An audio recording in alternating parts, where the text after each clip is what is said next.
Hello everyone, welcome to IGNOU student zone. आज के इस वीडियो में मैं मीनिंग ऑफ ईडीआई बताने वाली हूँ और साथ ही साथ उसके बेनिफिट्स के बारे में भी बताने वाली हूँ। तो वीडियो को बिना स्किप किए पूरे एंड तक देखें ताकि आपके सारे डाउट्स क्लियर हो जाए। अगर आप इस चैनल पे पहली बार आ रहे हैं तो इसे सब्सक्राइब कीजिए, साथ ही साथ बेल आइकन को प्रेस कीजिए ताकि मेरे आने वाले सारे वीडियोज़ के बारे में आपको जानकारी मिल सके। तो चलिए वीडियो स्टार्ट करते हैं। तो ईडीआई होता क्या है? तो ईडीआई का फुल फॉर्म है इलेक्ट्रॉनिक डाटा इंटरफेस। तो ये एक इलेक्ट्रॉनिक इंटरचेंज होता है कोई भी बिजनेस इंफॉर्मेशन का एक स्टैंडर्डाइज फॉर्मेट का इस्तेमाल करके।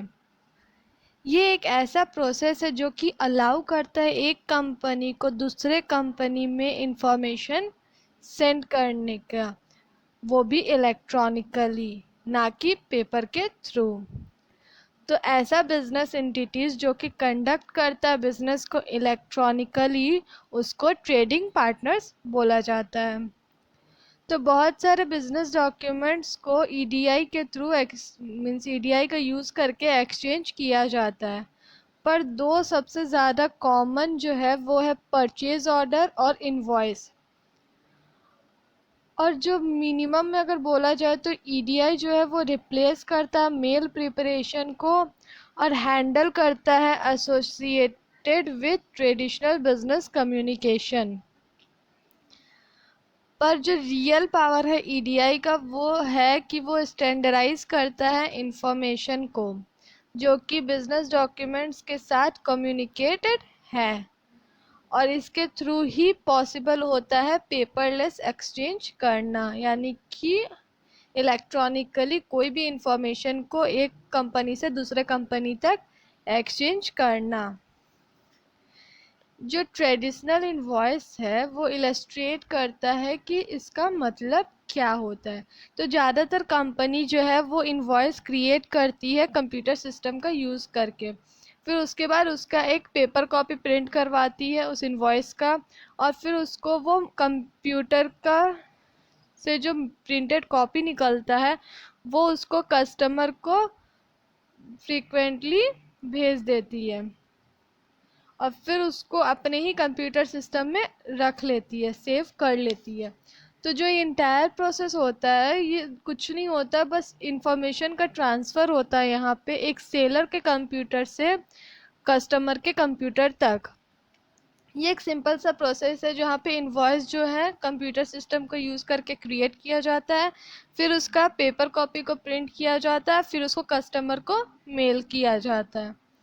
तो ईडीआई के थ्रू ही पॉसिबल हुआ है कि जो मैनुअल स्टेप्स जो इन्वॉल्व होता है ट्रांसफ़र में, इंफॉर्मेशन ट्रांसफ़र में जितने बहुत सारे स्टेप्स इन्वॉल्व होते थे, तो ईडीआई के थ्रू ही पॉसिबल हुआ है कि वो जितने भी स्टेप्स है उसको एलिमिनेट कर सके या तो फिर मिनिमाइज कर सके, क्योंकि ये डायरेक्ट ही सेलर के कंप्यूटर से कस्टमर के कंप्यूटर तक ट्रांसफ़र किया जाता है। अब बात करते हैं इसके बेनिफिट्स के बारे में। तो इसके बहुत सारे बेनिफिट्स हैं, पर हम लोग सिर्फ मोस्ट इम्पॉर्टेंट 4 बेनिफिट्स उसके बारे में बात करेंगे। तो सबसे पहला है टाइम सेविंग। तो ईडीआई की मदद से एक कंपनी का इंफॉर्मेशन दूसरे कंपनी तक बहुत ही आसानी से बहुत ही जल्दी पहुंच जाता है, क्योंकि ये इलेक्ट्रॉनिकली ट्रांसफ़र होता है। तो इसमें बहुत सारे लोगों की ज़रूरत नहीं पड़ती है, वो डायरेक्टली कुछ प्रोसेस के थ्रू ही ट्रांसफ़र हो जाता है। अब नेक्स्ट बात करते हैं कॉस्ट सेविंग की। तो ऐसे पेपर से अगर कोई भी कंपनी दूसरे कंपनी तक ट्रांसफ़र करता है अपना इंफॉर्मेशन को, तो बहुत सारा कॉस्ट लग जाता है, क्योंकि वो डायरेक्ट एक पर्सन यहाँ से वहाँ नहीं पहुँचाता, उसमें बहुत सारे पर्सन्स इन्वॉल्व होते हैं, फिर उसको ले जाने का खर्चा होता है, तो बहुत सारे एक्सपेंसेस में इन्वॉल्व होते हैं। पर ईडीआई को यूज़ करके बहुत सारा पैसा बच जाता है। अब बात करते हैं बेटर एक्यूरेसी की। तो जैसे कि ये सेलर के कंप्यूटर से डायरेक्टली कस्टमर के कंप्यूटर तक पहुंच जाता है, तो ये बहुत ज़्यादा एक्यूरेट होता है। ऐसे अगर वो पेपर के थ्रू अगर ट्रांसफ़र हो इंफॉर्मेशन को, तो बहुत ज़्यादा चांसेस होते हैं कि वो इंफॉर्मेशन जो कंपनी कस्टमर तक या दूसरे कंपनी तक पहुंचाना चाहे वो एक्यूरेट ना हो, उसे चेंज कर दिया गया हो।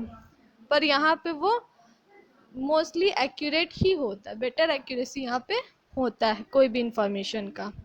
अब नेक्स्ट बात करते हैं इम्प्रूव कस्टमर सर्विस। तो इसमें क्या होता है कि कस्टमर तक सेलर जो है वो इंफॉर्मेशन डायरेक्टली पहुंचाता है, तो इससे क्या होता है कि कस्टमर सर्विस भी इम्प्रूव करता है, जैसा कस्टमर चाहता है उसको वैसा ही चीज़ मिल जाता है। यही अगर पेपर के थ्रू हो तो बहुत सारे चांसेस होता है कि कस्टमर को उसके अकॉर्डिंग इंफॉर्मेशन ना मिल पाए, वो जो चाहे उससे ना मिल पाए, पर ईडीआई के हेल्प से ये सारी चीज़ें पॉसिबल हैं। आई होप आपको आज का वीडियो अच्छा लगे और सारे पॉइंट्स समझ में आ गए होंगे। अगर कोई भी डाउट्स हो तो मुझे कमेंट करके ज़रूर बताएं, और साथ ही साथ आपको वीडियो कैसा लगा उसके बारे में भी कमेंट करके बताएं। अगर आपको वीडियो अच्छा लगे तो इसे लाइक कीजिए, अपने फ्रेंड्स के साथ भी शेयर कीजिए। Thank you.